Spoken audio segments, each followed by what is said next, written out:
যারা আল্লাহর পথে চলে, আল্লাহর কথা বলে, আল্লাহকে ভালোবেসে সপেছে জীবন, তাদের কিসের ভয়, কে করে পরাজয়। শহীদি তামান্নাতে নাচে তার মন। যারা আল্লাহর পথে চলে, আল্লাহর কথা বলে, আল্লাহকে ভালোবেসে সপেছে জীবন, তাদের কিসের ভয়, কে করে পরাজয়। শহীদি তামান্নাতে নাচে তার মন। লিল্লাহে তাকবীর। এই জন্য মুসলমান ইমানদার আল্লাহর গোলাম, যেই কথা বলতেছিলাম, আল্লাহর নবী দু জাহানের বাদশা নবীকে আল্লাহ তাআলা ডাক দিয়ে বলবেন, নবী মুহাম্মদ, আজকের এই হাসরের ময়দানে আমি আল্লাহ তাআলা আপনার কান্দন দেখব না। আজকের হাসরের কয়টির ময়দানে আপনার কোনো কান্নাকাটি আমি দেখব না। আপনার যতগুলি উম্মত প্রয়োজন, প্রত্যেকটা উম্মতকে নিয়ে আপনি জান্নাতের ভিতরে চলে যান। আল্লাহর পয়গম্বর নবী মুহাম্মদ তার উম্মতদের ভিতর থেকে যাচাই বাছাই করে যখন প্রত্যেকটা উম্মতকে জান্নাতের ভিতরে পাঠিয়ে দিবে, আল্লাহ তাআলা বলবেন, ওয়ালা সাউফা ইউতিকা রাব্বুকা ফাতারদা। আল্লাহু আকবার। আল্লাহ তাআলা বলবেন, আজকের এই হাসরের ময়দানে আপনি কি সন্তুষ্ট হয়েছেন? আল্লাহর পয়গম্বর যখন প্রত্যেকটা উম্মতকে এরকম ভাবে জান্নাতে ঢুকায় দিবে, আল্লাহ রাসূল বলবেন, আল্লাহ তাআলা আপনার উপরে সন্তুষ্ট হয়েছে। সম্মানিত হাজিরিন, আমি আমার আলোচনাকে দীর্ঘায়িত করব না, 2-3 মিনিটের ভিতরে আমার আলোচনা শেষ করে দেব। পয়গম্বর যখন এরকম ভাবে বলবেন, প্রত্যেকটা উম্মত যখন এরকম ভাবে জান্নাতে চলে যাবে, আল্লাহর রাসূল যখন জান্নাতে যাবেন, এমন সময় দেখতে পাবেন হাসরের কঠিন ময়দানে একদল মানুষকে ফেরেশতারা এরকম ভাবে আগুনের হ্যান্ডকাপ লাগায়া মাথার চুলগুলিকে এরকম ভাবে টানতে টানতে সামনের দিকে জাহান্নামের দিকে নিয়ে যাবে। আল্লাহর পয়গম্বর দৌড়ায়া সামনে আসবে, ডাক দিয়ে বলবে, এই মানুষগুলি তো আমার উম্মতের মতো দেখা যায়।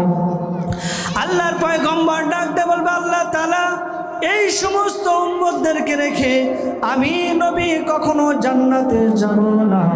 আমি নবী যখন দুনিয়া থেকে এরকম ভাবে চলে আসছিলাম, আমি নবীর বিদায়ের পরে 1000 বছর পরে এই উম্মতগুলি দুনিয়াতে এসেছিল। আমি রাসূলকে তারা কোনোদিন দেখে নাই, আমার জবানের কথা তারা কোনোদিন শুনে নাই, যার কারণে তারা এরকম ভাবে জাহান্নামী হয়ে গেছে। তারা যদি আমার জামানায় আগমন করত, হইতে পারতো এই প্রত্যেকটা উম্মত আবু বকরের মতো হইতো। আমার জামানায় যদি এই সমস্ত উম্মতগুলি আগমন করত, এই সমস্ত উম্মতগুলি হযরতে ওমরও হইতে পারত। আমার বিদায়ের 1000 বছর পরে তারা দুনিয়াতে আগমন করেছিল, আমার জিম্মায় তারা ছিল না, তারা ছিল তোমার জিম্মায়। তোমার জিম্মায় থাকাকালীন আমার উম্মত জাহান্নামে যাবে, এমন একটা উম্মতকে রেখে আমি নবী মুহাম্মদ জান্নাতে যাব না। আউযু বিল্লাহি মিনাশ শাইতানির রাজিম। বিসমিল্লাহির রাহমানির রাহিম। ওয়াদ-দুহা ওয়াল-লাইলি ইযা সাজা মা ওয়াদ্দা'আকা রাব্বুকা ওয়া মা ক্বালা ওয়ালাল-আখিরাতু খায়রুল লাকা মিনাল উলা ওয়ালাসাওফা ইউ'তিকা রাব্বুকা ফাতারদা। সাদাকাল্লাহুল মাওলানাল আযীম ওয়া সাদাকা রাসূলুহুন নাবিয়্যুল উম্মিয়্যুল কারীম ওয়া আলা আলিহি ওয়া আসহাবিহি আজমাইন। सारे दुनिया हो कि काली, मखलूक़ात हो सब कलो। सारे दुनिया हो कि काली, मखलूक़ात हो सब कलो। लिखते हो जिंदगी भर ना होई तारीफ खत्म। तो मुझे आसमा दिया, तू मुझे रास्ता दिया। तू मुझे आसमा दिया, तू मुझे रास्ता दिया। निअमतों से भर दिया, सबसे बेहतर कर दिया। निअमतों से भर दिया, सबसे बेहतर कर दिया। मेरे सर से पाँव तक तेरे सनात सब दिया। मेरे सर से पाँव तक तेरे सनात सब दिया। देखने को आँख देकर बोलने को लब दिया। देखने को आँख देकर बोलने को लब दिया। ला इलाहा इल्लल्लाह, ला इलाहा इल्लल्लाह, जोरे ला इलाहा, ला इलाहा इल्लल्लाह, ला इलाहा इल्लल्लाह, ला इलाहा। हाथे करे हाथेर काम, पाए करे पाएर काम। हाथे करे हाथेर काम, पाए करे पाएर काम। जबाने शुधु बोलो हे मुमिन, अल्लाह ताआलार जाती नाम। ला इलाहा इल्लल्लाह, ला इलाहा इल्लल्लाह, ला इलाहा इल्लल्लाह, ला इलाहा इल्लल्लाह, ला इलाहा, ला इलाहा इल्लल्लाह, मुहम्मदुर रसूलुल्लाह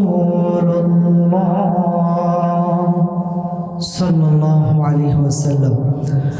চাকপাতা মধ্যপাড়া বাইতুল হুদা জামে মসজিদের উন্নয়ন কল্পে তাফসিরুল কোরআন মাহফিল, অত্র মাহফিলের সম্মানিত সভাপতি আলহাজ মোহাম্মদ আবু সাঈদ সাহেব, প্রতিষ্ঠাতা অত্র জামে মসজিদ। অত্র মাহফিলের সম্মানিত প্রধান অতিথি, বিশেষ অতিথি, বরং অতিথি সহ আজকে মাহফিলের প্রধান বক্তা হযরতুল আল্লাহ, বর্তমান সময়ের আলোড়নকারী সৃষ্টিকারী বিশিষ্ট বক্তা হাফেজ মাওলানা মোহাম্মদ আবু রায়হান সাহেব। দ্বিতীয় বক্তা হিসেবে আলোচনা পেশ করবেন হাফেজ হযরত মাওলানা মোহাম্মদ ইলিয়াসুর রহমান জিহাদি সাহেব। আলোচনা করবেন মাওলানা মোহাম্মদ রুহুল আমিন যুক্তবাদী সাহেব। এবং আমার পূর্বে আলোচনা পেশ করেছেন অত্র মসজিদের সম্মানিত সুযোগ্য ইমাম হাফেজ কারি মোহাম্মদ রাজু ফজলুল করিম রাজু সাহেব। মাহফিলের শুরু লগ্ন থেকে এ পর্যন্ত যারা কোরআন ও হাদিসের কথা আলোচনা করেছেন, আল্লাহ পাক উভয়ের কণ্ঠে জ্বলন্ত অগ্নি কণ্ঠ আল্লাহ পাক তাদেরকে দান করুন। পুরা দুনিয়াব্যাপী আল্লাহ পাক সকলকে কবুল করুন। এবং আমার পরে যিনারা কথা রাখবেন, আল্লাহ পাক এমন কিছু কথা তাদের জবান থেকে বাইর করুক যে কথাগুলি শুনলে বক্তা শ্রোতা উভয়ের জন্য দুনিয়াতে নাজাত মিলবে, আখিরাতে মুক্তি মিলবে। এবং আজকে মাহফিলকে আল্লাহ তাআলা কবুল করুন। সম্মানিত হাজিরিন, বেশি সময় আমি আপনাদের সামনে নেব না। আমি আল্লাহ সুবহানাহু ওয়া তাআলার মহাগ্রন্থ আল কুরআনুল কারীমে 93 নম্বর সূরা সূরাতুদ দুহা থেকে 4টি আয়াতে কারিমা আপনাদের সামনে তেলাওয়াত করেছি। এই আয়াতকে সামনে রেখে আমলের নিয়তে দুটি কথা বলবো, যে কথাগুলির উপরে আল্লাহ পাক আমাদেরকে আমল করার মতো তৌফিক দান করবেন। সকলে বলে আল্লাহুম্মা আমিন। মুহতারাম হাজিরিন, সূরাতুদ দুহা নাজিলের একটা প্রেক্ষাপট রয়েছে।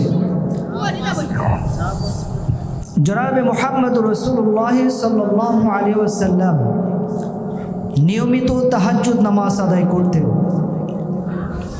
হঠাৎ করে অসুস্থতার কারণে 2 রাত্রিতে তাহাজ্জুদ নামাজ আদায় করতে পারেন নাই। আল্লাহ রাসূল সাল্লাল্লাহু আলাইহি ওয়াসাল্লাম এই নামাজগুলি কাবা শরীফের সামনে গিয়ে আদায় করতেন গভীর রজনীতে। এই সময় মক্কার যারা সবচাইতে প্রভাবশালী যারা কাফের ছিল, আবু জাহেল, আবু উতবা, শাইবা, আবু লাহাব, তারা আল্লাহ রাসূল সাল্লাল্লাহু আলাইহি ওয়াসাল্লামের নামাজের তিলাওয়াত শোনার জন্য কাবা চত্বরে তারা এরকমভাবে কান পেতে বসে থাকত। ওনাদের ভিতরে একজন ছিলেন আল্লাহ রাসূল সাল্লাল্লাহু আলাইহি ওয়াসাল্লামের চাচা আবু লাহাবের স্ত্রী উম্মে জামিল। উম্মে জামিল আল্লাহ রাসূল যখন দেখলেন যে 2 রাত্রিতে তাহাজ্জুদ নামাজ আদায়ের জন্য কাবা ঘরে আসতেছেন না, তখন উম্মে জামিল আল্লাহ রাসূল সাল্লাল্লাহু আলাইহি সাল্লামকে বললেন, হে মুহাম্মদ, আপনার আল্লাহ তাআলা বুঝে আপনার প্রতি নারাজ হয়ে গেছেন, আল্লাহ বুঝে আপনার প্রতি অসন্তুষ্ট হয়ে গেছেন। আল্লাহর পক্ষ থেকে যে দূত জিবরাইল আপনার কাছে আগমন করত সে আর আসে না, তার মানে আল্লাহ তাআলা বুঝে আপনার প্রতি নারাজ হয়ে গেছেন, যার কারণে আল্লাহর পক্ষ থেকে কোনো পয়গাম আপনার কাছে আসতেছে না। ঘটনাক্রমে দেখা গেল প্রায় 12 রাত্রি পর্যন্ত, দিন রাত প্রায় 12 দিন পর্যন্ত আল্লাহর পয়গম্বর মুহাম্মদুর রাসূলুল্লাহ সাল্লাল্লাহু আলাইহি ওয়াসাল্লামের কাছে জিবরাইল আগমন করলেন না। আল্লাহ রাসূল পেরেশানি হয়ে গেলেন, কি ব্যাপার, আল্লাহ তাআলা তার পক্ষ থেকে আমার কাছে কোনো দূত প্রেরণ করতেছেন না, কারণটা কি? এই প্রেক্ষাপটে কোনো একদিন হযরত জিবরাইল আলাইহিস সালাতু ওয়াস সালামকে আল্লাহ তাআলা এই সূরা দুহার 11টা আয়াত নিয়ে আল্লাহ তাআলা তার পয়গম্বর নবী মুহাম্মাদের কাছে পাঠিয়ে দিলেন। বলেন সুবহানাল্লাহ। আল্লাহর পক্ষ থেকে জিবরাইল আলাইহিস সালাতু ওয়াস সালাম যখন আসলেন, আসার পরে আল্লাহর নবীর কাছে কুরআনুল কারীমের এই সূরাতুদ দুহা তিলাওয়াত করে শোনাইলেন। ওয়াদ-দুহা ওয়াল-লাইলি ইযা সাজা মা ওয়াদ্দা'আকা রাব্বুকা ওয়া মা ক্বালা ওয়ালাল-আখিরাতু খায়রুল লাকা মিনাল উলা ওয়ালাসাউফা ইউ'তিকা রাব্বুকা ফাতারদা। বলে আল্লাহু আকবার। আল্লাহর ফেরেশতা জিবরাইল আলাইহিস সালাতু ওয়াস সালাম নবী মুহাম্মদুর রাসূলুল্লাহ সাল্লাল্লাহু আলাইহি ওয়াসাল্লামের কাছে আগমন করে আয়াতগুলি যখন হাজির হইলেন, জিবরাইল ফেরেশতা আল্লাহর পয়গম্বরের কাছে নাজিল করতেছেন, ওয়াদ-দুহা, দিনের কসম, দিন যখন আলোকিত হয়ে যায় সেই দিনের কসম খেয়ে আল্লাহ রাব্বুল আলামিন তার পয়গম্বরের কাছে এরকম ভাবে আয়াত নাজিল করতেছেন, ওয়াল-লাইলি ইযা সাজা, ওই রাত্রির কসম, রাত্রি যখন নিঝুম হয়ে যায়, রাত্রি যখন অন্ধকারাচ্ছন্ন হয়ে যায়, ওই রাত্রির কসম আল্লাহ তাআলা বলেন, মা ওয়াদ্দা'আকা রাব্বুকা ওয়া মা ক্বালা। হে নবী, আপনার প্রতি আপনার রব অসন্তুষ্ট হন নাই। ওয়ালাল আখিরাতু খায়রুল লাকা মিনাল উলা, আল্লাহ তাআলা বলেছেন দুনিয়ার চাইতে আখিরাত আপনার জন্য প্রিয়। ওয়ালাসাউফা ইউতিকা রাব্বুকা ফাতারদা, আল্লাহ তাআলা আল্লাহর নবীর প্রতি আদেশ করলেন, ওগো নবীজি আমি আল্লাহ তাআলা ছেড়ে আপনাকে এমন কিছু দান করব যে আমি আল্লাহ তাআলা আপনাকে খুশি করে দিব। এই আয়াতগুলি যখন নিয়ে পয়গম্বর জিবরাইল আলাইহিস সালাতু ওয়াস সালাম আল্লাহর নবীর কাছে যখন আগমন করলেন, তখন আল্লাহর নবী এরকম ভাবে খুশিতে আত্মহারা হয়ে গেলেন। মুসলমান ইমানদার আল্লাহর গোলাম, দিলের কান দিয়া কথাগুলি বোঝা চাই। পয়গম্বর নবী আমার মদিনার যখন প্রেসিডেন্ট, এমন সময় আল্লাহর পয়গম্বরের কাছে আবু জাহেল আগমন করলেন। আগমন করার পরে ডাকতে বলতেছে, নবী মুহাম্মদ, আল্লাহর পক্ষ থেকে নাকি দুনিয়াতে সব কিছু হয়। ওই চন্দ্র নাকি আল্লাহ তাআলার আদেশে ওঠে, ওই সূর্য নাকি আল্লাহ তাআলার আদেশে ডুবে যায়। তোমার রব আল্লাহ তাআলা যদি সব কিছু দুনিয়ার ভিতরে ঘটাইতে পারে, ওগো নবী মুহাম্মদ আমি তোমার কাছে ওয়াদা করতেছি, ওই যে মক্কা নগরীর ভিতরে উহুদ পাহাড় দেখা যায়, সাফা পাহাড় দেখা যায়, তোমার আল্লাহ তাআলা যদি দুনিয়াতে সব করতে পারে, তোমার আল্লাহ তাআলা যদি ওই সাফা পাহাড়কে এরকম ভাবে স্বর্ণের পাহাড় বানিয়ে দিতে পারে, আমি আবু জাহেল তোমার হাতে কালেমা পড়ে মুসলমান হয়ে যাব। আল্লাহর নবী ডাকতে বললেন, চাচা যান, আপনি একটু বুঝে শুনে আমাকে জানাবেন, এই পৃথিবীর জমিনে আল্লাহ তাআলা পারে না এমন কিছু নাই। আল্লাহ তাআলা যদি কোনো কিছু ঘটাইতে চায়, আল্লাহ তাআলা শুধু আদেশ করবে আর সব কিছু এরকম ভাবে হয়ে যাবে। নবীজি সাল্লাল্লাহু আলাইহি ওয়াসাল্লামের কথার প্রেক্ষিতে আবু জাহেল ডাক দিয়ে বললেন, নবী মুহাম্মদ, তোমার আল্লাহ তাআলা যদি সত্যি সত্যি সাফা পাহাড়কে যদি স্বর্ণের পাহাড় বানিয়ে দিতে পারে, আমি ওয়াদা করলাম তোমার হাতে কালেমা পড়ে আমি মুসলমান হয়ে যাব। ইমানদার আল্লাহর গোলাম, আল্লাহর নবীজি সাল্লাল্লাহু আলাইহি ওয়াসাল্লাম এই কথা শোনার পরে যখন আসমানের দিকে দুটি হাত উত্তোলন করে আল্লাহ তাআলার কাছে দোয়া করবেন, এমন সময় আল্লাহর পক্ষ থেকে জিবরাইল আমিন ফেরেশতা চলে আসলেন। আল্লাহর রাসূলের হাতের উপরে হাত দিয়ে ডাকতে বলতেছে, নবী আমার সব জায়গায় হাত উঠিয়ে আল্লাহ তাআলার কাছে দোয়া করতে নাই, কারণ আপনার কাছে যেই ব্যক্তি এরকম ভাবে ওয়াদা করেছেন, আপনি তো তার অন্তরের খবর জানেন না, তার অন্তরের খবর একজন জানে। আওয়াজ দিয়া বলেন তিনি কে? আমার আল্লাহ তাআলা প্রত্যেকটা মানুষের অন্তরের খবর জানেন। জিবরাইল ফেরেশতা ডাকতে বললেন, ইয়া রাসূলুল্লাহ, ইয়া হাবিবাল্লাহ, আবু জাহেল যে আপনার কাছে এরকম ভাবে ওয়াদা করেছে, সে মিথ্যা ওয়াদা করেছে। আল্লাহ তাআলা যদি ইচ্ছা করে শুধু এই সাফা পাহাড় নয়, মক্কা নগরের ভিতরে যতগুলি পাহাড় আছে, সমস্ত পাহাড়গুলি আল্লাহ তাআলা আপনার সম্মানের স্বর্ণের পাহাড় বানিয়ে দিতে পারেন। কিন্তু কি হবে, আপনার কাছে যারা ওয়াদাবদ্ধ হয়েছে, স্বর্ণের পার হয়ে গেলেও আবু জেহেল কোনোদিন কালেমা পড়ে আপনার কাছে মুসলমান হবে না। এই জন্য সব জায়গায় হাত তুলে আল্লাহ তাআলার কাছে দোয়া করা যাবে না। এই জন্য মুসলমান ইমানদার আল্লাহর গোলাম, আল্লাহর নবীজি সাল্লাল্লাহু আলাইহি ওয়াসাল্লাম বলেন, দুনিয়ার ভিতরে সব মানুষের জন্য দোয়া করতে নাই। মুশরিকের জন্য কোনো দোয়া করা যাবে না, কাফেরের জন্য কোনো দোয়া করা যাবে না।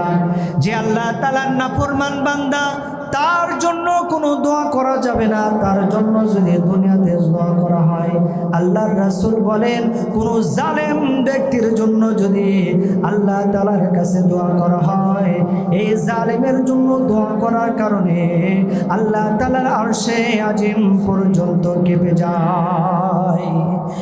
এই জন্য এই পৃথিবীর জমিনে কোনো জালেমের জন্য দোয়া করা যাবে না। যারা কোরআনের বিপক্ষে থাকবে আল্লাহ তাআলার কাছে এই জালেমদের জন্য কোনো দোয়া করা যাবে না। কথা বলেন ঠিক কিনা? মুসলমান ইমানদার আল্লাহর গোলাম, আল্লাহর পয়গম্বর তাদের জন্য দোয়া করলেন না। আল্লাহ রাব্বুল আলামিন বলেন, পয়গম্বর আপনি শুধু দোয়া করেন, এই শুধু সাফা পাহাড় নয়, মক্কা নগরীর সমস্ত পাহাড়গুলি আমি আল্লাহ তাআলা স্বর্ণ দ্বারা পরিবর্তন করে দিতে পারি।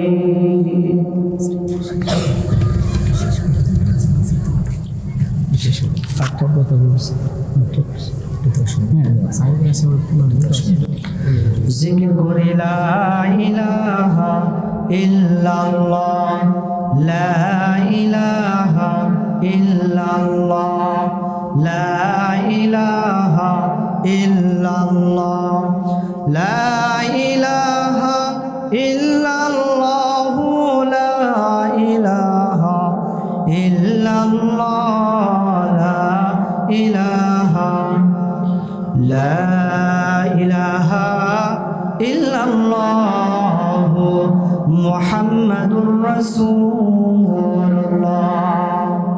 মোহতারাম আজিম, যে কথা বলতেছিলাম, আল্লাহর নবী কিয়ামতের মাঠ যখন এরকম ভাবে কায়েম হয়ে যাবে, কিয়ামতের কঠিন ময়দানে মুসলমানেরা 50,000 বছর পর্যন্ত কিয়ামতের মাঠে এরকম ভাবে থাকবে।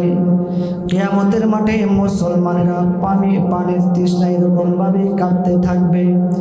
50,000 বছর যখন এরকম ভাবে অতিবাহিত হতে থাকবে, আসমানের এরকম ভাবে সূর্যটা মাথার উপরে চলে আসবে, নিচের জমিনটা পুরো এরকম ভাবে তামায় পরিণত হয়ে যাবে। এই দিন কোনো ব্যক্তি আল্লাহ তাআলার সাথে কথা বলার মতো সাহস সেই দিন কোনো মানুষ পাবে না। প্রত্যেকটা মানুষ সেদিন আল্লাহ তাআলাকে ভয় করতে থাকবে। মানুষগুলি চলে যাবে পয়গম্বর আদম আলাইহিস সালাতু ওয়াস সালামের কাছে। পয়গম্বর আদম নবীকে ডাকতে বলবেন, আল্লাহ তাআলার কাছে আপনি একটু এরকম ভাবে আরজি পেশ করুন, কিয়ামতের মাঠে এরকম যেন বিচার কার্য পরিচালনা হয়ে যায়। আজকের এই আযাব আমরা আর সহ্য করতে পারতেছি না। আমাদের বিচার হওয়ার পরে হয় জান্নাত না হয় জাহান্নাম ফয়সালা হয়ে যাবে, কিন্তু কিয়ামতের মাঠের এরকম ভাবে আযাব আমরা সহ্য করতে পারতেছি না। পয়গম্বর আদম আলাইহিস সালাতু ওয়াস সালাম বলবেন, আমি নবী আল্লাহ তাআলার সঙ্গে কথা বলার মতো সাহস আজকে আমি রাখি না। আল্লাহ রাব্বুল আলামিন এরকম ভাবে কাহার নামক পোশাক পরিধান করেছেন। আজকে আল্লাহ তাআলা কঠোর হয়ে গেছে, আল্লাহ তাআলার সাথে কথা বলার শক্তি আমি রাখি না। এই উম্মতগুলি পয়গম্বর মুসা আলাইহিস সালামের কাছে যাবেন, পয়গম্বর ঈসা আলাইহিস সালাতু ওয়াস সালামের কাছে যাবেন, শেষে পয়গম্বর ইব্রাহিম আলাইহিস সালাতু ওয়াস সালামের কাছে যখন যাবেন, আল্লাহর পয়গম্বর ইব্রাহিম আলাইহিস সালাতু ওয়াস সালাম বলবেন, হাসরের ময়দানে আল্লাহ তাআলার সাথে কথা বলার মতো শক্তি আজকে আমরা রাখি না। কারণ আজকে আল্লাহ তাআলা বড় রাগান্বিত। আজকে যদি কোনো পয়গম্বর আল্লাহ তাআলার সাথে কথা বলার মতো শক্তি রাখেন, তিনি হলো আখির জামানার পয়গম্বর মুহাম্মাদুর রাসূলুল্লাহ, বলি সুবহানাল্লাহ। এই উম্মতগুলি পয়গম্বর মুহাম্মাদুর রাসূলুল্লাহ সাল্লাল্লাহু আলাইহি ওয়াসাল্লামের কাছে যখন যাবেন, পয়গম্বর তখন এরকম ভাবে মাকামে মাহমুদে থাকবেন। মাকামে মাহমুদ থেকে সিজদা থেকে মাথা তুলবেন, আল্লাহ রাব্বুল আলামিনকে ডাকতে বলবেন, ওগো মালিক আল্লাহ তাআলা, আজকে হাসরের ময়দানে কাহার নামক যে পোশাক আপনি পরিধান করেছেন, এই পোশাক পরে যদি আপনি বিচার কার্য পরিচালনা করুন, একটা উম্মত আপনার জান্নাতে যাইতে পারবে না। আপনি কাহার নামক পোশাক খুলে রহমানিয়াতের পোশাক পরিধান করে বিচার কার্য শুরু করুন। আল্লাহ তাআলা তখন মুহাম্মাদুর রাসূলুল্লাহ সাল্লাল্লাহু আলাইহি ওয়াসাল্লাম নবী মুহাম্মদকে ডাক দিয়ে বলবে, আল্লাহর পয়গম্বর, আমি আল্লাহ তাআলার পক্ষ থেকে জানাইয়া দিলাম যতগুলি উম্মতকে আপনি পছন্দ করুন, আপনার প্রত্যেকটা উম্মতকে আপনি বেছে বেছে আল্লাহর জান্নাতে নিয়ে যান। যারা আল্লাহর পথে চলে, আল্লাহর কথা বলে, আল্লাহকে ভালোবেসে সপেছে জীবন, তাদের কিসের ভয়, কে করে পরাজয়, শহীদি তামান্নাতে নাচে তার মন। লিল্লাহে তাকবীর। এই জন্য মুসলমান ইমানদার আল্লাহর গোলাম, যেই কথা বলতেছিলাম, আল্লাহর নবী দুজাহানের বাদশা নবীকে আল্লাহ তাআলা ডাক দিয়ে বলবেন, নবী মুহাম্মদ, আজকের এই হাসরের ময়দানে আমি আল্লাহ তাআলা আপনার কান্দন দেখব না। আজকের হাসরের কয়টির ময়দানে আপনার কোনো কান্নাকাটি আমি দেখব না। আপনার যতগুলি উম্মত প্রয়োজন প্রত্যেকটা উম্মতকে নিয়ে আপনি জান্নাতের ভিতরে চলে যান। আল্লাহর পয়গম্বর নবী মুহাম্মদ তার উম্মতদের ভিতর থেকে যাচাই বাছাই করে যখন প্রত্যেকটা উম্মতকে জান্নাতের ভিতরে পাঠিয়ে দিবে, আল্লাহ তাআলা বলবেন, ওয়ালা সাউফা ইউতিকা রাব্বুকা ফাতারদা। আল্লাহু আকবার। আল্লাহ তাআলা বলবেন, আজকের এই হাসরের ময়দানে আপনি কি সন্তুষ্ট হয়েছেন? আল্লাহর পয়গম্বর যখন প্রত্যেকটা উম্মতকে এরকম ভাবে জান্নাতে ঢুকায় দিবে, আল্লাহর রাসূল বলবেন, আল্লাহ তাআলা আপনার উপরে সন্তুষ্ট হয়েছে। সম্মানিত হাজিরিন, আমি আমার আলোচনাকে দীর্ঘায়িত করব না, 2-3 মিনিটের ভিতরে আমার আলোচনা আমি শেষ করে দেব। পয়গম্বর যখন এরকম ভাবে বলবেন, প্রত্যেকটা উম্মত যখন এরকম ভাবে জান্নাতে চলে যাবে, আল্লাহর রাসূল যখন জান্নাতে যাবেন, এমন সময় দেখতে পারবেন হাসরের কঠিন ময়দানে একদল মানুষকে ফেরেশতারা এরকম ভাবে আগুনের হ্যান্ডকাপ লাগাইয়া মাথার চুলগুলিকে এরকম ভাবে টানতে টানতে সামনে দিকে জাহান্নামের দিকে নিয়ে যাবে। আল্লাহর পয়গম্বর দৌড়াইয়া সামনে আসবে, ডাক দিয়ে বলবে, এই মানুষগুলি তো আমার উম্মতের মতো দেখা যায়। আল্লাহর পয়গম্বর ডাক দিয়ে বলবে, আল্লাহ তাআলা এই সমস্ত উম্মতদেরকে রেখে আমি নবী কখনো জান্নাতে যাব না। আমি নবী যখন দুনিয়া থেকে এরকম ভাবে চলে আসছিলাম, আমি নবীর বিদায়ের পরে 1000 বছর পরে এই উম্মতগুলি দুনিয়াতে এসেছিল।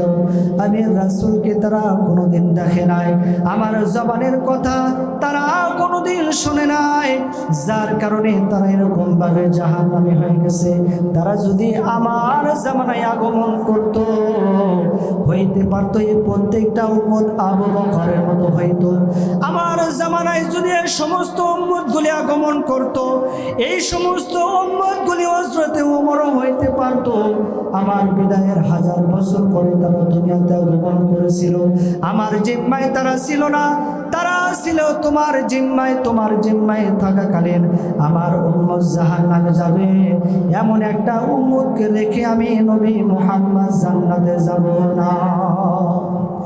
আল্লাহর পয়গম্বর যখন এমন কথা বলবেন, আল্লাহ রাব্বুল আলামিন তখন সূরা মাইদার ভিতরে একটা আয়াত নাযিল হয়ে যায়, ইন তুআযিবুহুম ফাইন্নাহুম ইবাদু। আল্লাহ রাসূল ডাকতে বলবে, আল্লাহ এই সমস্ত মানুষ তো তোমার এই বান্দা ছিল, ওয়া ইয়াগফির লাহুম যুনুবাহুম, এই সমস্ত মানুষকে তুমি ক্ষমা করবা নাকি তাদেরকে জাহান্নামে দিবে, এটা তোমার ব্যাপার। কিন্তু এই সমস্ত মানুষ কিন্তু আমার জিম্মায় ছিল না, তোমার জিম্মায় ছিল। আর তোমার জিম্মায় আমার উম্মতগুলি থাকার পরে যদি জাহান্নামে চলে যায়, আজকে হাসরের মাঠে আমি নবী মুহাম্মদ অন্য উম্মতের সামনে মুখ দেখাইতে পারবো না। আল্লাহ তাআলা ডাকদা বলবেন, ও ফেরেশতারা গো, এই সমস্ত গুনাহগার উম্মতদেরকে আবে হায়াতের কূপের কাছে নিয়ে যাও, আবে হায়াতের পানি দিয়ে তাদেরকে সুন্দর করায়া গোসল করায়া গুনাহমুক্ত করে পবিত্র করে তাদেরকে জান্নাতের ভিতরে দাখিল করে দাও। বলে সুবহানাল্লাহ।